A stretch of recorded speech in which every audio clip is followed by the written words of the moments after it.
The classic way to strengthen your memory involves cleaning up your act in ways you've heard 1,000 times before. Most articles talk about nutrition and memory and sleep and fitness, and maybe they've even got ads for some dodgy memory supplements alongside a few tips they never completely explain.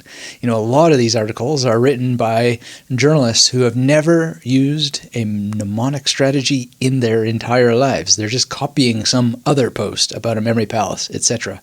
Well, that's not what you're going to hear about in this episode of the Magnetic Memory Method podcast. As the author of multiple best-selling books on using memory techniques, I can indeed tell you that diet, sleep, and fitness are important. But diet, sleep, and fitness didn't help me memorize my TEDx talk, and it certainly didn't help that talk reach millions of people. No, the truth is that strengthening memory requires actually using it the same way building muscles involves lifting heavy things. And that is what the Magnetic Memory Method podcast has always been about historically. However, as in weight training, there are optimal ways to put in your reps. So in this episode, I'm going to show you the best ways to give your memory a workout that will actually improve its strength in measurable ways. And when I called this episode, How to Strengthen Memory in 7 Unusual but Effective Steps, I'm going to really deliver on that promise in a science-backed way at the end. And I love the final technique, and I use it a lot, and it is so good, it's not even funny. All right, so this is Dr. Anthony Metivier from magneticmemorymethod.com. Thank you for joining me. And as we go through this, I want to give you some good stuff that you haven't heard before, but also a lot of scientific references. But obviously in audio, I can't link you to them. So if you'd like all of the references that I'm referring to, so you can either inform yourself or just check that I'm not throwing this stuff up out of nowhere, then you can visit magneticmemorymethod.com/strengthen-memory, or just search Strengthen Memory and Magnetic Memory Method and it'll show up. And I love science of memory. I love the studies and so forth. And I also find that there's a little bit of a paradox because people have been using the techniques that I teach for thousands of years, especially the 7th one we'll talk about today, and it is just wild and wonderful how that science catches up with ancient traditions. So let's just start with the ancient tradition. And those of you who have been listening to the Magnetic Memory Method podcast for a while, you may not think this is unusual, but for people who are new to this, it can be quite unusual to understand that if you want to strengthen your memory, you have to actually start using it, and one of the best ways to do that is to start using mnemonics. And no matter how strong your memory is right now, it can be stronger. No matter how good you are with mnemonics already, you can be better. So understand that memory science completely validates the effectiveness of using both ancient memory techniques and modern variations. And there are studies that I have covered on the podcast many, many times. But the key is that you actually take action. You cannot strengthen your memory if you're not using mnemonic techniques. So a lot of people ask me, well, where do I start? And that's a bit of a tricky question to answer. But if you were to just take my more than a decade of experience teaching these techniques into consideration, I would strongly suggest that you start with the memory palace technique. And the reason why, if you don't know what it is, I'll describe it briefly in a minute. But the reason why is because every other technique can be used inside of memory palaces. You can learn the other techniques when you have a memory palace because you can use the memory palace technique to learn those other techniques. So what is a memory palace for those who are new? It's basically taking a familiar location and thinking about it in your mind. And when you think about it, you take information you don't know and you place it in the location. So just as a simple example, if you want to remember someone's name and he says his name is Fred, well, you might think of Fred Flintstone, and that could help you remember the name without a memory palace. That's just a basic association. But if you want to make sure that you remember this person's name, you would imagine him punching your television in your living room where you used to watch the Flintstones, Fred Flintstone, right? So now it's Fred is associated with Fred, but it's with a location. It's the living room where you used to watch the Flintstones.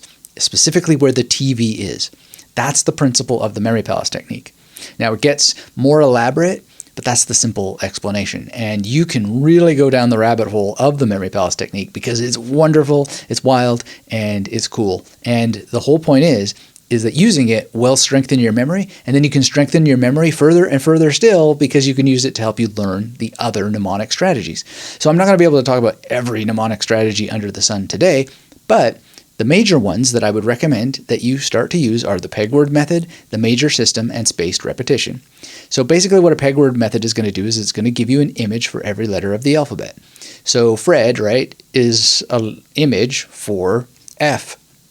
Adam West, who played Batman, is one of the images that I use a lot for the letter A. Adam Sandler is another one. I also use apples, and I use the band Accept sometimes.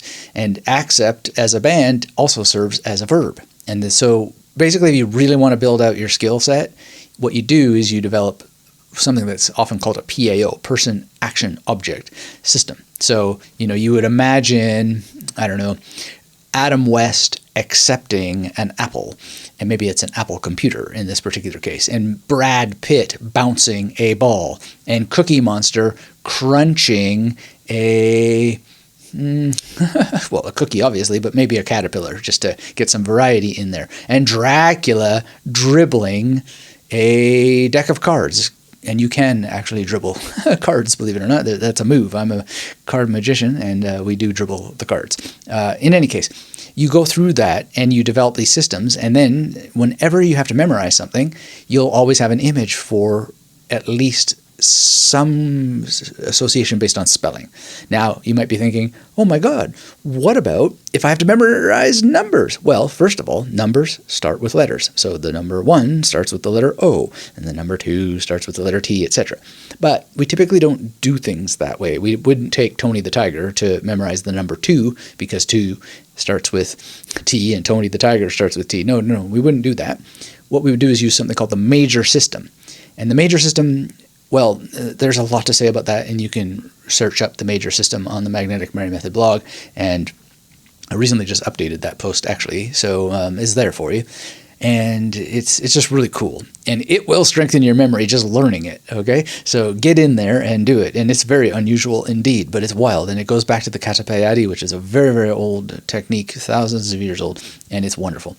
And then spaced repetition is basically just learning to not do rote, because rote learning sucks. It's boring, and it's slow.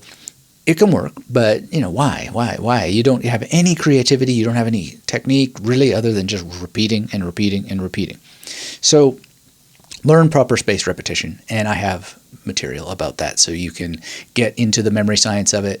The whole thing that Hermann Ebbinghaus did to understand spaced repetition and discover and name the forgetting curve is really, really wild, and it seems super unique when you first encounter it, but actually a lot of it is in Aristotle, just not studied in the scientific world as Ebbinghaus wound up doing it. In any case, spaced repetition is really, really important. And I know that the amount of mnemonics that I just described might sound like a lot of work, but many of my students in the Magnetic Memory Method Masterclass, they pick up all these skills in a weekend or two. And I'm not kidding. I've seen people pick it up even faster than that. It's really just a matter of sitting down and developing your systems, and I gave you the main systems today. And, so just a quick repetition. The Memory Palace technique, the peg word method, the major system for memorizing numbers, and spaced repetition.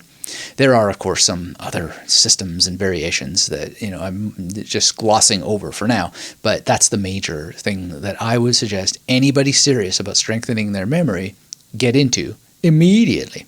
Okay, well, what else can you do that's unusual that will strengthen your memory? This is going to be painful for some people. It certainly can be painful for me, and I don't like that it's painful, but I do it anyway. And it is to reduce the apps in your life that are causing de-skilling. When I first started the Magnetic Memory Method blog and podcast, people weren't actually sure that smartphone addiction was really damaging memory. But these days, the problem is known, and it has a name, digital amnesia or digital dementia, and who is it? Manfred Spitzer, I think, who came up with that term, digital dementia. I find it a little bit too hard. I like digital amnesia better. But it's gotten to take on quite a lot of interest. So researchers have found that social media is actually leading many people into poor health. Young people are getting depression, and all kinds of troubles are emerging because of too much exposure to the internet and to digital devices and so forth. So look, it's a good idea to eat foods that improve memory, but you still need to stop de-skilling your brain. Now, let's be clear here. I'm not saying that anyone should stop using computers or smartphones.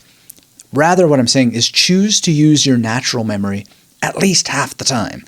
So use journaling with your hands to actually dig up some of your autobiographical and episodic memories so that every type of memory gets a little bit of exercise on a daily basis, or at least, a couple of types of memory. And if you got the memory advantage, thank you for getting that. It gives you 52 weeks worth of exercises, many of which, not all, involve some form of journaling that will take you through all the major types of memory, including critical thinking and so forth. So that's just been wonderful to see all the assignments that people are completing from the memory advantage and so forth. And really, it's so important. Handwriting is very, very powerful. So rather than, I'll just go and search that, try to think about how you could just get out a piece of pen and paper and think, well, I've seen this before. So what is the thing that I'm looking for that I can't remember? And one little trick that I do, because sometimes I'll think of an actor or a scientist or what have you. And, right now I'm like, is it really Manfred Spitzer that I just mentioned? Was that really his name? And I have this deep temptation to pause the recording and go and search it. But really what I would do to strengthen my memory, and I do as a discipline as much as I can get myself to do it, which is I'm pretty good at it actually, is I delay gratification and I think about it.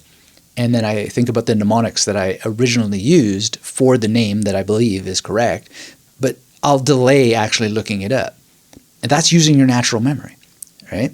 So when you do things this way as much as possible, you're going to get the best of both worlds. You're going to get amazing benefits from using digital technologies and the internet, but also memory fitness by delaying gratification, by actually writing out what you thought you remembered and checking it later.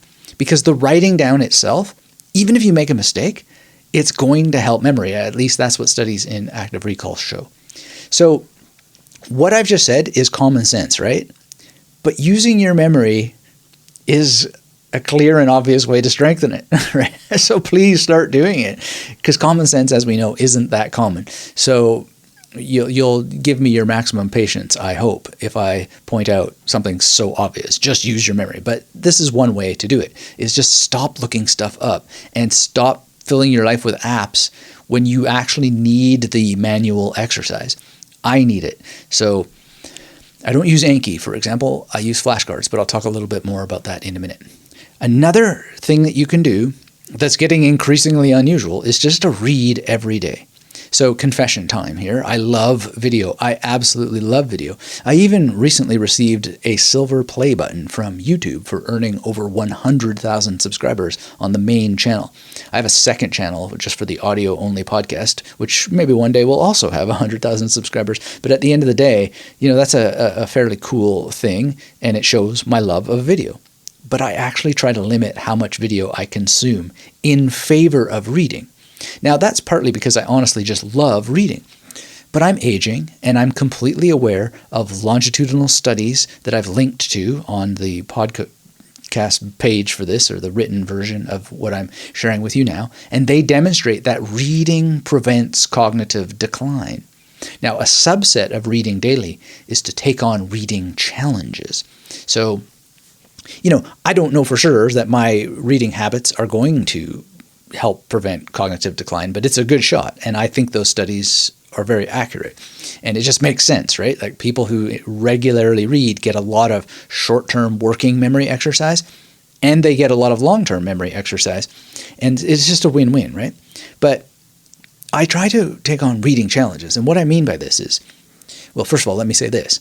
A lot of people are trying to avoid mental challenge, but that is a surefire way to weaken your memory, right? So what I do is I try to read things that are very, very difficult.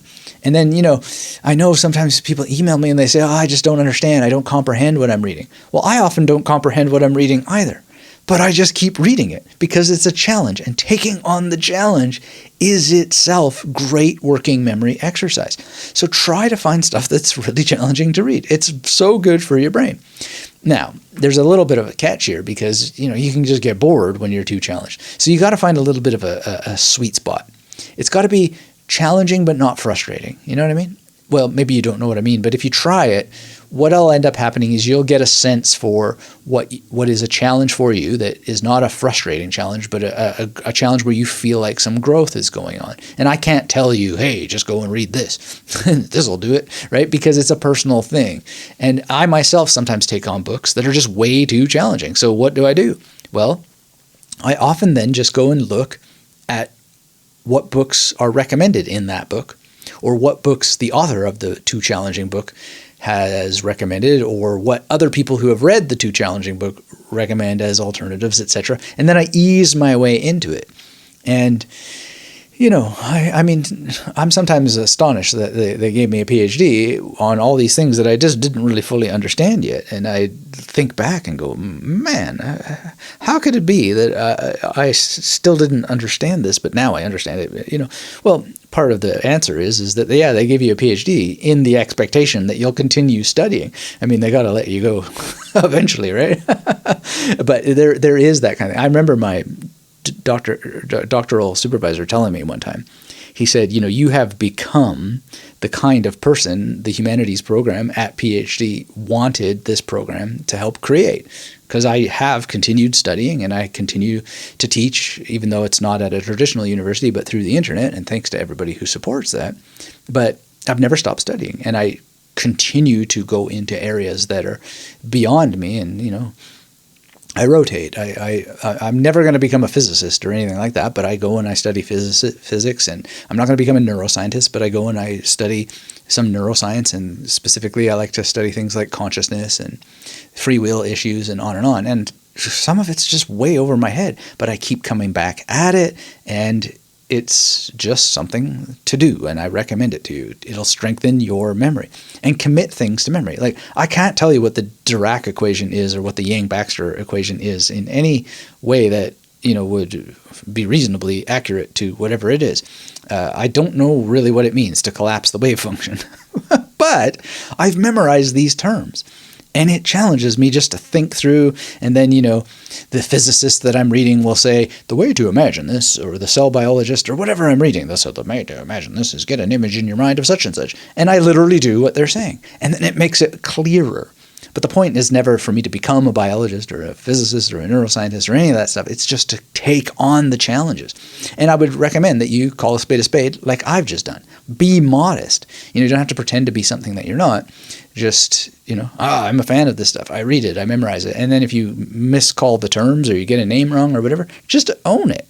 Anyway, when you come across really difficult materials, which I did a lot in my PhD, man, did I ever read some stuff that was difficult. Speaking of my doctoral supervisor, I remember him telling me, I can't believe they make people read Structure, Sign, and Play in the Human Discourses by Jacques Derrida in first year and second year university. And then I was like, yeah, they made me read that in first and second year university. It's like, oh, that's just way too difficult, Well, when I had to read it, what I did in order to comprehend that notoriously strange and difficult and obscure text is I read it out loud. And so turns out there's a study that I have a link for that shows that reading aloud can help you remember more of your reading. And to this day, I still remember the basics of what that document says. I think I understand it, but in any case, it is a complicated document, but part of the reason why I remember it is probably because I read it out loud, and this study predicts that would be the case. Now, inevitably, people ask me, well, how much time should I spend reading in a day? And I have a whole post on the blog where I talk about how much to read in a day. I answer the question. Some people said, Anthony, you didn't really answer the question. But what I say is that it's a goal-oriented answer. You have to figure out what's your goal, right? If you want to strengthen your memory, well, what kind of memory? Do you want to improve your vocabulary? Do you want to be able to think faster? What is it, right? And then you think yourself, well, if I can devote 10 minutes a day, is that really going to do the trick? You never know. It might. Maybe you need to do a bit more. So you got to get involved in the answer. There's not some magic god of time and text that's going to say, you son, you my daughter of Eve, you will read for 30 minutes a day and magic will happen. No. You've got to get in there yourself and actually be part of the adventure. Now, I personally try to get in 2 to 3 hours a day. But if I have a research project on the go, I'll often research and read for up to 5 hours or more. Holy cow, the 7th tip that I have for you today, it took me forever to get to the actual study that I was looking for because I remembered it. But, the internet has changed so much. It's much more difficult to search for things than ever before. But I found it, and is that reading or not? Well, I sometimes will include, like when I say I'll read up to 5 hours or more when I have a research project, I will include the search time in the reading, although technically it's not really reading, but I am looking at words on screens and sometimes in physical libraries going through books and stuff like that. So let's not turn things into a numbers game. You basically just want to read frequently, consistently, and try to get it into hours of reading per day. And I think you'll find it very, very rewarding. And I would encourage you to read in print, not online. I'm hearing from some people and some news that I'm reading that some platforms are actually making it hard for people to get their ebooks that they purchased. And that's a very, very sad and scary thing. So, I don't know how much to be worried about that kind of stuff, but if you think about it exponentially, there may be a time when all kinds of thoughts and words are no longer permitted, and if you don't have them in print, well, then you're just not going to have them at all because algorithm's going to cleanse your e-reader. So I would recommend reading in print just for the benefits of it, and I hope I'm not going to get zapped here for saying this, but that's what I think, and I do have an extensive print library myself. Never enough. But you do you. And just keep those issues in mind. They may never happen, and I hope they never get bad, but they could. And it's worth worrying about, even if we should keep positive that they ultimately won't, but you never know. Okay, the next tip for you is to play memory games, but authentic memory games. There's no end to the brain exercises that exist in the world, but the trick is you've got to find ones that are fun and challenging, and also sometimes just ones that involve using your mind, to solve problems, because problem solving will strengthen your memory. So you got to think about your goal of the game. This is kind of like one of those things where there's no one-size-fits-all cookie-cutter answer. There are brain games that will deliver a sufficient amount of workout, but they won't have transfer effects. Just because you remember where objects are hidden behind tiles doesn't mean that that's going to transfer into the world and help you remember the names of people at meetings or difficult terminology.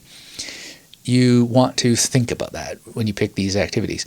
That said, I've seen research, and I link you to research that shows that solitaire can help improve your retention. I play solitaire almost every day with a physical deck of cards.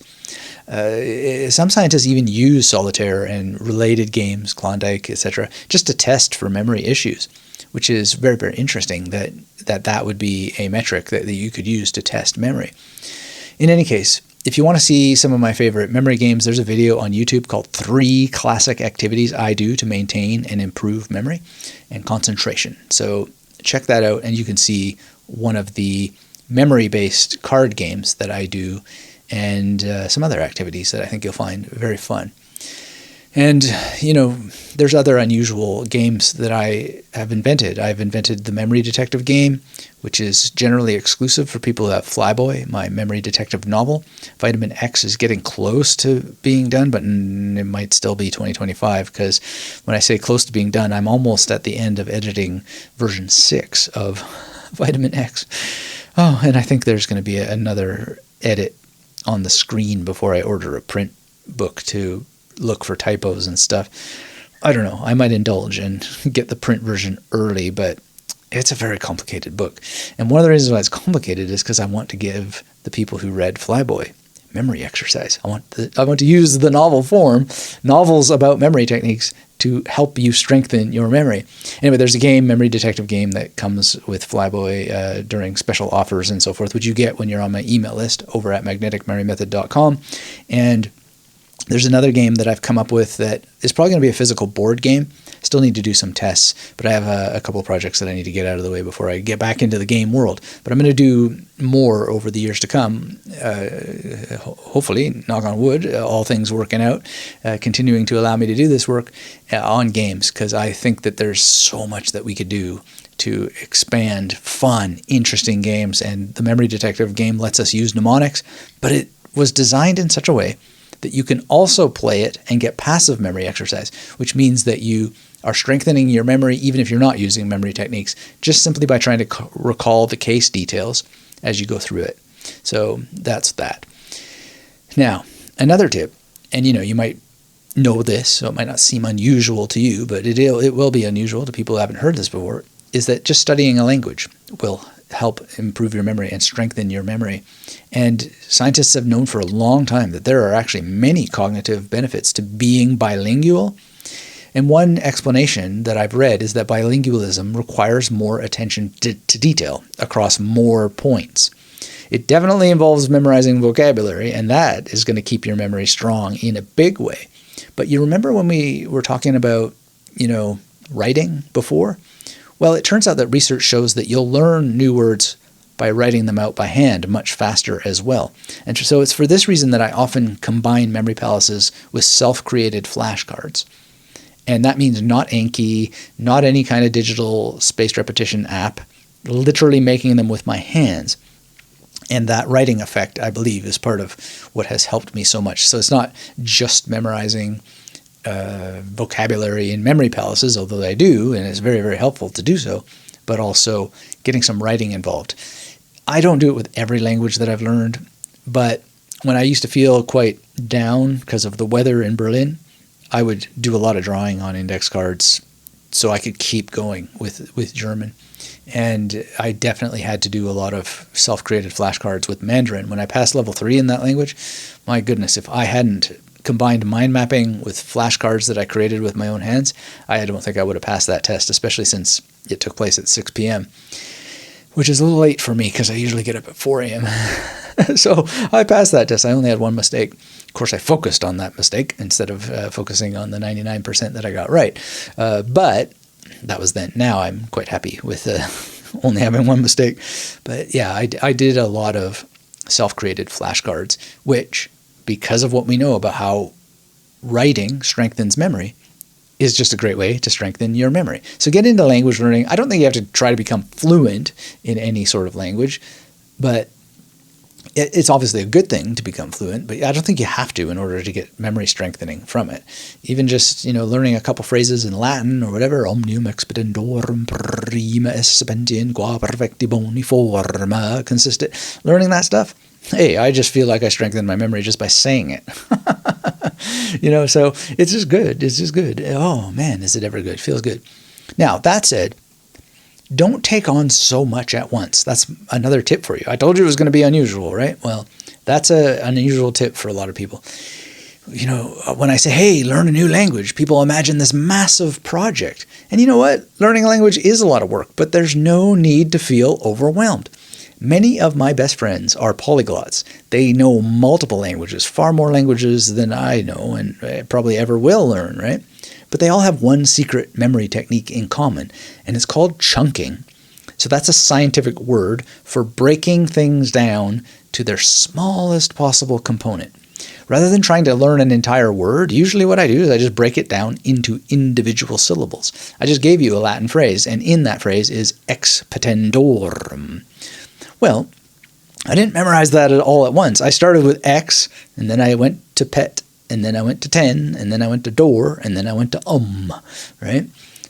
And you might be thinking, and you'd be wise to think, my rational mind protests that this will take much, much longer than just memorizing the entire word.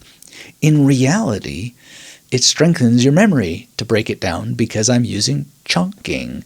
I'm chunking it down into smaller parts. But there's another way that it strengthens memory. Because when you chunk things down, you break it down into syllables, you're actually following through. So you're actually getting it done, right? Now, you can use the Memory Palace technique for language learning, which works even better when you have chunking. And so it's actually faster. It's like a tortoise versus the hare kind of thing. You don't tire yourself out when you break things down, and you actually follow through, so you get the benefit of having done it. And, you just, look, here's my point, if I'm going to lay it out all in one sentence. You don't have to take on more than you can handle. In fact, proper, deliberate practice requires the opposite. Break things down. And deliberate practice is a real thing. And I have a link for you that you can go and read all about deliberate practice in different performance arts. And it's very, very important to break things down. When I learn pieces of music, I don't try to learn an entire song. I just try to learn a passage. And then when I make mistakes, I don't go back to the beginning of the song and start all over again. What I do is I take just the bar of the music where I make the mistake, and then I play it over and over again. I loop it. And then I take that bar and the bar after it, and I loop that. And then I take the bar where I had a mistake and the bar before it, and then I loop that. And then I take all three, the bar that was problematic and the bar before it and the bar after it, and then I loop that. And then I go back and play the whole song. And when I get to that problematic part, I just usually breeze right through. That's chunking down. And you can do that with phrases as well.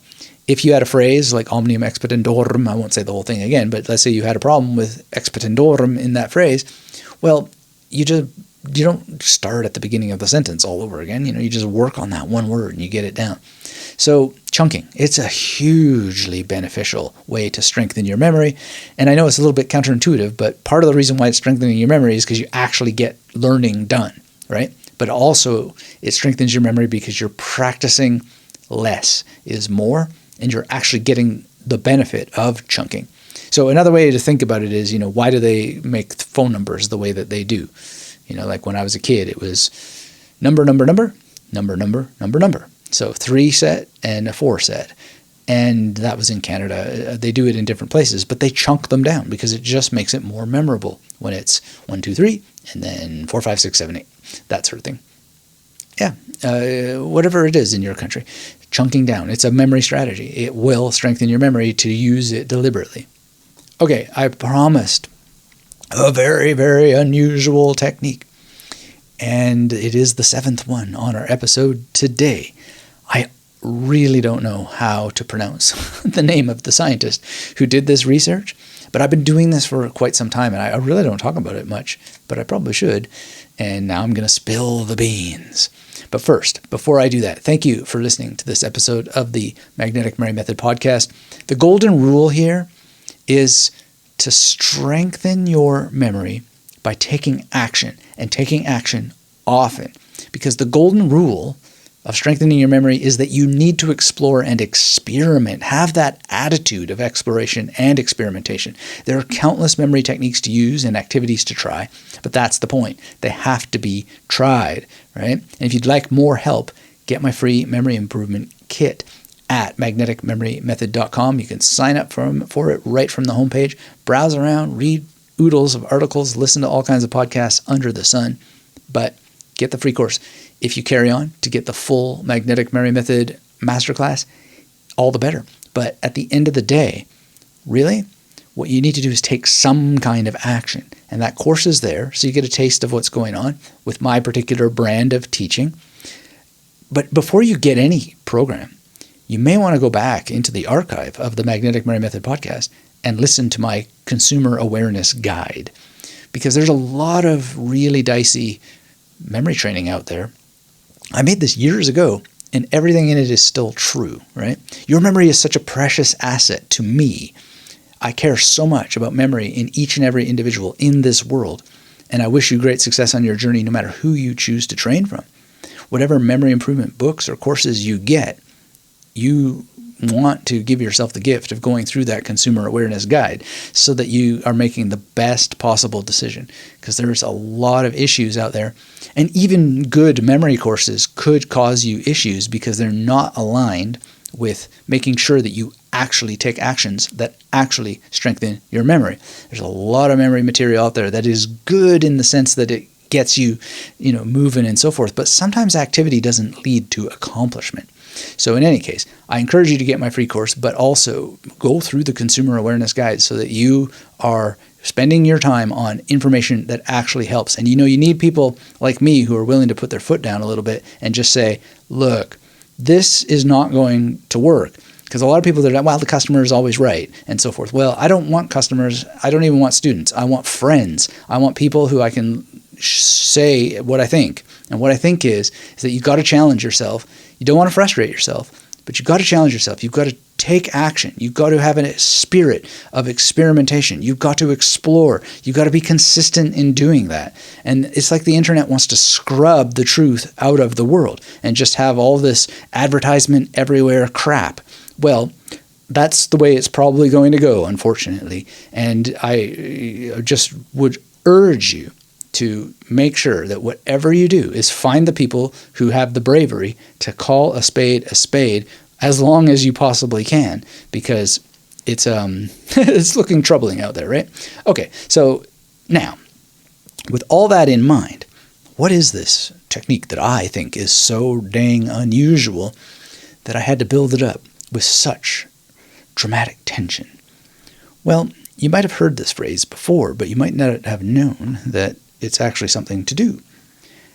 Joshua 4 wrote a very famous memory book, at least amongst some of us. It's very famous. It's very successful, that's for sure, called Moonwalking with Einstein. And the title, of course, is most directly about using mnemonic imagery. So, we talked about having Fred linked to Fred Flintstone. Well, sometimes you have hard words like expetendorum to memorize. And, you're not going to link it with Fred. There's nobody whose name is expetendorum. So what are we going to do? Well, we need to make strange images. And that's what Moonwalking with Einstein was. But there's more to the title than just that. There's scientific research showing that thinking of time as a kind of space and thinking backwards improves your memory. But not only that, and this is where I'm going to struggle with this name a little bit, but Dr. Alex Aksentyevich, I'm not sure how you say it, honestly, Aksentyevich, maybe that's probably how you do it. By the way, sometimes people like to leave comments on my YouTube channel about my pronunciation.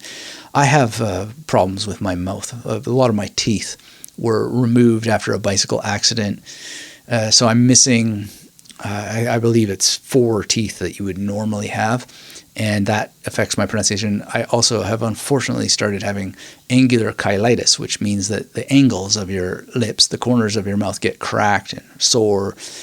And you may have noticed, if you're a long-term listener of the Magnetic Memory Method podcast, that my throat has changed over the years. In any case, I'm not complaining or asking for sympathy or anything like that, but sometimes pronouncing difficult names and words and so forth is especially challenging for me, just because I have a challenged mouth. And I just mention that in case that, because sometimes really, really wise guys like to say, oh, look at the memory guy, he can't even pronounce words. Yeah, but at the end of the day, pronunciation is an interesting issue in memory, but I don't know that I have a solution for it. And I certainly, personally, don't have a solution for it because my mouth is pretty in pain almost all the time. So that's that. So Aksentyevich, his work shows that walking backwards and merely imagining yourself walking backwards can improve your short-term memory. Now that's super unusual.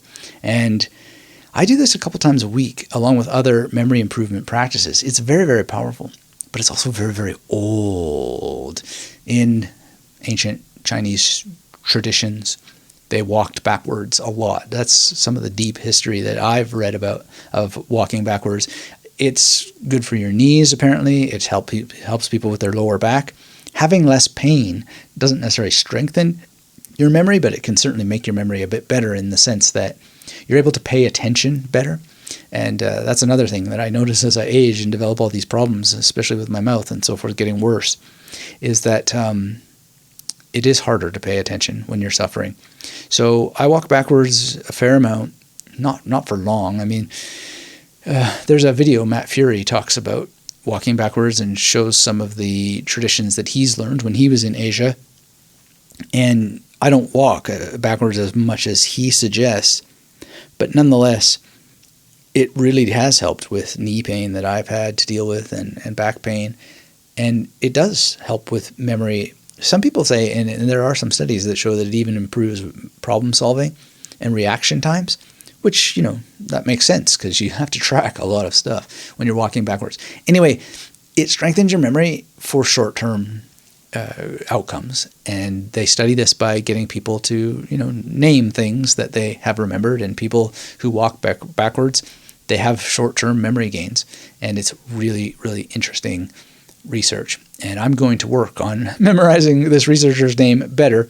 But it's Akcentijevic must be what it is. And so, look, the mnemonic is almost there, right? If it is Akcentijevic,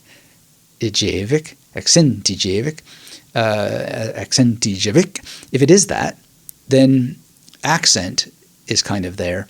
And then,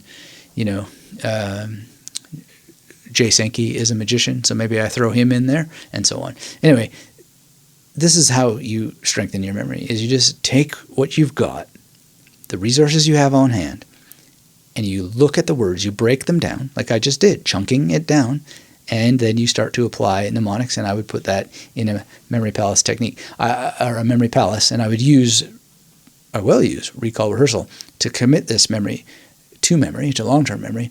And in all things, the most important thing is to practice, explore, experiment. This will set you free. And I often think of this wonderful mnemonic, FREE, F-R-E-E, frequent practice in a state of relaxation and a spirit of experimentation will keep you endlessly engaged, F-R-E-E. So, with all that said, I hope that you get out there, be safe, walking backwards, and use memory techniques, read often, and man, it's just going to be a wonderful adventure for you. And try to get some time away from the machines, learn a language, and just don't overwhelm yourself. Break it down, break it down, break it down. That's the magnetic way. And so thank you again for listening to this episode of the Magnetic Memory Method podcast. Until we have a chance to speak again, keep yourself magnetic.